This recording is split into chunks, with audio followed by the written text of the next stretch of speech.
Bismillahirrahmanirrahim. Assalamu alaikum. Dear students, today I am going to explain you about the OSI model, which is a very important as far as your board examination is concerned.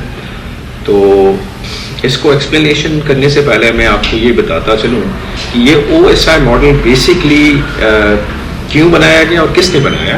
ये OSI model basically network, जैसे एक computer से दूसरे computer तक के, या हम technically कहते हैं एक नोड से दूसरे नोड तक डेटा ट्रांसफर करने के लिए जिस रूल्स की तहत, किसी सर्टेन रूल्स की तहत अगर हम डेटा को ट्रांसफर करते हैं और वो सर्टेन रूल्स और रेगुलेशंस, उनको हम प्रोटोकॉल कहते हैं। उनके दरमियान में जितनी भी ट्रांसमिशन हो रही है तो उस ट्रांसमिशन में जितनी भी स्टैंडर्ड्स अप्लाई होते हैं उसको बेसिकली हम कहते हैं OSI मॉडल। और इसको इंट्रोड्यूस किया, डेवलप किया ISO ने। ISO स्टैंड करता है इंटरनेशनल स्टैंडर्ड ऑर्गेनाइजेशन, जो कि OSI मॉडल को अडॉप्ट किया 1984 के अंदर। बेसिकली ये इंट्रोड्यूस हो चुका था, कुछ प्राइवेट कंपनीज ने इस मॉडल को ऑलरेडी इंट्रोड्यूस किया था 1983 के अंदर। तो OSI बेसिकली स्टैंड करता है ओपन सिस्टम इंटरकनेक्शन। ये बेस्ड करता है 7 लेयर्स के ऊपर, राइट। और 7 layers which is called application layer, presentation layer, session layer, transport layer, network layer, data link layer, physical layer. इसका आसान तरीका ये है, आप इसका शॉर्ट बना दे, शॉर्ट फॉर्म बना दे, APSTNDP becomes easy for you to memorize it for longer time. ठीक है, then I'll discuss with this starting from the first layer. But before that, I repeat basically why we are using this one. If we transmitting data from one computer to another computer, data travels through some intermittent nodes to reach at particular destination securely and correctly. Okay. Definitely we need to have some rules which guides from point A to B. ठीक है, एक node से दूसरे तक। तो these rules are called protocol, and these rules are, once we group together, are called communication model, and this based on 7 layers. So I'm talking about the application layer, first layer. ये layer जो होती है basically it help us to communicate with the system. It's basically responsible to communicate with the system. This layer provide protocol where application can communicate with each other. मैंने आपको explain किया था class के अंदर कि ये हमारे पास, जैसे आप इंटरनेट एक्सेस करने जाते हो तो आपको कुछ एप्लीकेशंस की जरूरत पड़ती है। उन एप्लीकेशंस की मदद से हम उस इंटरनेट को एक्सेस कर सकते हैं। जैसे कि इसका एग्जांपल है ब्राउजर। जैसे कि आप कोई डेटा ट्रांसमिट करते हो, किसी एप्लीकेशन को यूज करते हो, जैसे फाइल ट्रांसफर प्रोटोकॉल, आप उस एप्लीकेशन को यूज करते हैं डेटा ट्रांसमिट करने में। तो आसान लफ्जों में उन सारी एप्लीकेशंस का इस्तेमाल करना जो डेटा ट्रांसमिशन में हमें हेल्प करते हैं, एक जगह से दूसरी जगह तक मुंतकिल करने में, मतलब एक कंप्यूटर से दूसरे। इसको आप इस तरह से भी कर सकते हैं, service provide to end user. This is what application layer is all about. Second stage है हमारे पास है presentation layer. This presentation layer is basically responsible for format of a data. It's concern with the format of data, कि हम data जो है format जो कर रहे हैं, जो फॉर्मेट में है, मिसाल के तौर पर it's exchanging with the end system. For example you are transmitting data from one end to another end, तो उसके लिए एक सिस्टम जो है वो 32 बिट लॉन्ग है और दूसरा जो है वो 64 बिट लॉन्ग है। तो ये एप्रोप्रिएट कन्वर्जन इनके दरमियान में कर रहा होता है। तो इसको हम कहते हैं प्रेजेंटेशन लेयर। और इसको मजीद अगर मैं एक्सप्लेन करूं आसान लफ्जों में, तो ये बेसिकली डेटा का कन्वर्जन कर रहा होता है, तो convert data into standard format. अब सेंडर से रिसीवर तक की जो भी जो इसके अंदर जो टेक्निक्स इस्तेमाल होती हैं, उनमें आप ये समझ लीजिए कि सेंडर एक अलग प्लेटफॉर्म है, एक अलग कंप्यूटर है, रिसीवर एक अलग कंप्यूटर है। दोनों के दरमियान में एक सिंक्रोनाइजेशन डेवलप करता है कि डेटा हम ट्रांसमिट कर सकें। मिसाल के तौर पर एक कंप्यूटर जो है वो कोडिंग स्कीम ASCII2 को फॉलो करता है और दूसरा EBCDIC को फॉलो करता है। दो अलग अलग कोडिंग स्कीम है, तो इन दोनों के दरमियान में एक ट्रांसलेशन का काम कर रहा होता है। और इस ट्रांसलेशन के दौरान अगर हम इसको कहते हैं तो इसको टेक्निकली हम कहते हैं प्रोवाइड्स इंटरऑपरेटेबिलिटी इन कोडिंग। तो ये क्या कर रहा होता है, दोनों के दरमियान में इंटरऑपरेटेबिलिटी एक लिंक बनाता है, एक एक्सचेंज बनाता है डेटा का, सिंक्रोनाइजेशन डेवलप करता है।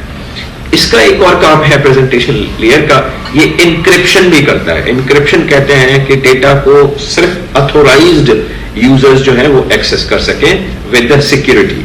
और फिर इसका काम डिक्रिप्शन भी है। डिक्रिप्शन का मतलब है कि जिस फॉर्म में आपका डेटा आपको इंक्रिप्टेड करके भेजा गया है, तो जो इसका रिसीविंग एंड है वो इसको अथोराइज्ड यूजर उसको एक्सेस करके और डिक्रिप्ट कर सके, मतलब एक्सेस कर सके उस पासवर्ड को। इसका एक और काम है, ये कंप्रेशन भी करता है कि रिड्यूस नंबर ऑफ बिट्स। मिसाल के तौर पर एक फाइल जो है वो मल्टीमीडिया फाइल है, वो 500 MB में है, तो आपने उसको कंप्रेशन टेक्निक के साथ उसको आपने उस डेटा को रिड्यूस कर दिया, it becomes 400 MB, becomes easy to transmit your multimedia file. तो एक इसमें ये भी आपके पास एडवांटेज होता है। तो this is called your presentation layer, which is your second layer. Third layer की बात करते हैं, session layer, and it creates basically various sessions. The data sent through different transport streams. It combines audio and video streams. आपको याद होगा मैंने आपको class के अंदर ये बात बताई थी कि हम जब डेटा एक जगह से दूसरी जगह पर ट्रांसमिट करते हैं नेटवर्क के थ्रू, तो स्ट्रीमिंग करते हैं, जैसे लाइव स्ट्रीमिंग करते हैं। तो लाइव स्ट्रीमिंग मतलब जिसके अंदर आप ऑडियो भी आपका सेंड कर रहे होते हैं, वीडियो, टेक्स्ट, इमेजेस, व्हाटएवर। तो ये क्या करता है, उन सारी स्ट्रीम्स को कंबाइन करता है और फिर आपको डेटा को मुंतकिल करता है। इस सेशन में एक ये भी जो है, ये सेशन जिस नाम से ही वाज़ेह है, ये सेशंस को एस्टेब्लिश करता है, मैनेज करता है और उसको टर्मिनेट भी करता है। इसकी एग्जांपल ये है कि एक पीसी जो है दूसरी पीसी से, जैसे इंटरनेट से कोई सर्विस रिक्वेस्ट कर रहा है, जैसे आप गूगल ब्राउजर खोलते हैं, उसमें लिखते हैं कि फॉर एग्जांपल आपने कोई टॉपिक लिखा कायदे आजम, तो अब आपने लिखा, तो जब वंस यू रिटन डाउन, तो वो जिस सर्वर से एक्सेस करेगा रिक्वेस्ट की है, वो आपको आपके ही सिस्टम पे सेंड करता है। इसके अंदर आपका डायलॉग कंट्रोल जरूर होता है। डायलॉग कंट्रोल का मतलब ये है कि ये भी तय करती है ये लेयर कि ये बेसिकली डेटा जो है हाफ डुप्लेक्स है या फुल डुप्लेक्स है। मतलब आपकी डेटा जो है या तो वो एक वक्त के अंदर या तो रिसीव कर रही है या सेंड कर रही है, या फिर ये एक ही वक्त के अंदर सेंड और रिसीव दोनों कर रहे हैं। ये भी इसका एक काम है। सिंक्रोनाइजेशन भी करती है। सिंक्रोनाइजेशन को जैसे मैंने आपको बताया सेशन डेवलप करती है। और इसकी एग्जांपल सेशन सिंक्रोनाइजेशन का ये ले लेंगे, मिसाल के तौर पर आप एक वक्त के अंदर 800 पेजेस भेज रहे हैं, तो ये 800 पेजेस को डिवाइड कर लेता है फॉर एग्जांपल 50 पेजेस के अंदर, और ये सेंड करके कंफर्म करता है कि डेटा हैज बीन सेंड। तो उससे एक तो डेटा फॉर्मेट जो फॉरवर्ड होती है, जो हमने पास ऑन की होती है, वो तेज होती है और इसके अंदर एरर लॉस होने के चांसेस भी कम रहते हैं। This is your session layer. Next हमारे पास transport layer. It receives the data from the session layer and divides into smaller units, and those units are called messages. Okay, these messages pass to network layer and send to the other end into correct order. इसका ये बहुत जरूरी है कि जिस order में data receive किया है सेशन लेयर से, फिर हम आगे भी मुंतकिल कर रहे हैं अपने सेकंड नोड को, कंप्यूटर को, नोड को, तो उसी ऑर्डर में हम उसको भेजें जिस ऑर्डर में हमने रिसीव किया है। Messages are merged and pass to the upper layer as well. इसका काम आपका एक ये भी है कि जो ट्रांसपोर्ट लेयर है, मिसाल के तौर पर मैंने आपको क्लास के अंदर ये भी बताया था कि एक सर्विस पॉइंट एड्रेसिंग है। What application the message the application is responsible is going to send. मैंने आपको एक कंप्यूटर बताया और बताया कि ये 3 सर्विसेज आप एक वक्त में एक्सेस कर रहे हैं। जैसे आपने ईमेल भी आपने खोल रखा है, आपने ब्राउजर भी ओपन कर रखा है, उसके अंदर कुछ काम कर रहे हैं, और फिर कोई ऑनलाइन गेम भी आप खेल रहे हैं। तो आप क्या कर लेते हैं, पोर्ट डिसाइड कर लेते हैं। ये लेयर क्या करती है, पोर्ट डिसाइड कर लेती है। पोर्ट्स डिसाइड करने के बाद उसको ऑथोराइज कर देती है कि ये पोर्ट जो है सिर्फ रिसीव करेगी और सेंड करेगी, ये ईमेल का काम करेगी, ये पर्टिकुलर वेब ब्राउजिंग के ऊपर आपने कोई पर्टिकुलर एक्सेस कर रहे हैं कोई चीज, तो वो उसका काम कर रही है। तो बेसिकली ये काम आपकी डेटा ये कंफर्म करती है ये लेयर कि डेटा जो है आपका जिस एक्सेस कर रहे हैं वो प्रॉपर ऑथोराइज पोर्ट से आपको आपके पास आ रहा है। इसका अंदर एक और बड़ी इंपॉर्टेंट है कि ये सेगमेंटेशन भी करता है, रीएड्रेसिंग भी करता है। और रीअसेंबलिंग, रीएड्रेसिंग या रीअसेंबलिंग कह लें। मिसाल के तौर पर आपने डेटा जो है वो पैकेट्स के फॉर्म में, आपने मैसेजेस हैं आपके पैकेट्स, आपने मिसाल एक पूरा पैकेट है, आप मिसाल ले लें कि आपने 1 2 3 4 पैकेट्स हैं, तो आप जब सेकंड एंड पे भेजते हैं तो उनमें से कोई डेटा पैकेट लॉस भी हो सकता है। तो ये क्या करता है, उस लॉस पैकेट को दोबारा भेजता है और उसको तरतीब से भेजता है, रीएड्रेसिंग करता है, इसको हम कहते हैं रीएड्रेसिंग। एरर को कंट्रोल करता है बाय रीट्रांसमिटिंग, और सबसे अच्छी बात यह है कि कनेक्शन को कंट्रोल करके एक्नॉलेज भी करता है, रिलायबल है आपका। तो ये लेयर बड़ी इंपॉर्टेंट लेयर है, आपकी डेटा को सेंड कर रही है, एक चैनलाइज कर रही है, आपको तरतीब से भेज रही है, जिस फॉर्मेट में आपने रिसीव किया है उसी फॉर्मेट में भेज रही है, रीएड्रेसिंग कर रही है और एक्नॉलेज भी कर रही है, रिलायबल है। ये सारे पॉइंट्स हैं आपकी ट्रांसपोर्ट लेयर के, which is the layer number 4। Next layer है हमारे पास नेटवर्क लेयर, ठीक है। This layer break messages into packets and transmit them across the network, और ये लेयर है responsible for message reached at correct destination.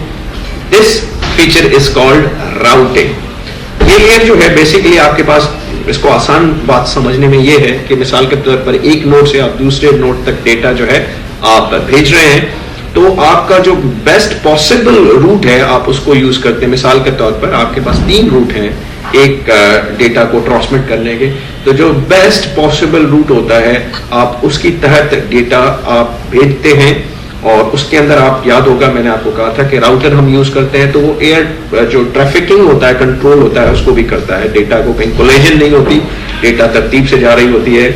तो ये बेस्ट पॉसिबल रूट को यूज करता है with the help of IP addresses, that is called your network layer. Next layer है हमारे पास data link layer. It's responsible for error free data. It breaks packets into smaller units called frames, ठीक है। These frames passes into physical layer for transmission. इसके अंदर error detection and correction techniques are also applied. तो data link layer is basically आपकी data को travel करती है into the form of frames, और इसको बेसिकली आप कह लेंगे एक कंप्यूटर के अंदर जो एड्रेस होती है, मैक एड्रेस जिसको हम कहते हैं, ये रिकॉग्नाइज कर लेते हैं कि ये कंप्यूटर जो है कहां से डेटा सेंड किया गया है और कहां सेंड कर रहा है। तो हम उससे रिकॉग्नाइज करते हैं इस लेयर में, डेटा लिंक लेयर के अंदर हम रिकॉग्नाइज करते हैं कि who has send the data and where the data to be Saint.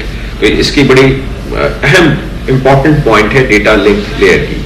And उसके बाद से हमारे पास है इसके साथ साथ इस लेयर की रिस्पॉन्सिबिलिटी ये है कि ये एरर फ्री हो, मतलब इसके अंदर कोई एरर डिटेक्ट हो जाए तो उसको फ्री भी कर दे, उसको रिमूव करे एरर को, और उसकी करेक्शन करके इसके अंदर ये टेक्निक्स अप्लाई की जाती हैं डेटा लिंक लेयर के अंदर। एंड फाइनली आखिरी लेयर है हमारे पास फिजिकल लेयर, जो कि रिस्पॉन्सिबल है for transmission into the form of a raw bits over the communication link. इस लेयर की सबसे अहम बात यह है कि आपके पास जो फिजिकल लेयर है, जैसे कि आपके पास जो भी फिजिकल जो मैंने आपको पढ़ाया, जैसे कि जितनी भी वायर्स हैं हम यूज करते हैं डेटा ट्रांसमिशन में, जैसे कि आपके पास है फाइबर ऑप्टिक, इथरनेट केबल और डिस्ट्रिक्ट वेयर केबल, तो उसके जो ये जितनी भी डेटा आप ट्रांसमिट करते हैं ये पहले हम सिग्नल में कन्वर्ट करें और फिर जो है इसको डेटा को फॉरवर्ड करें।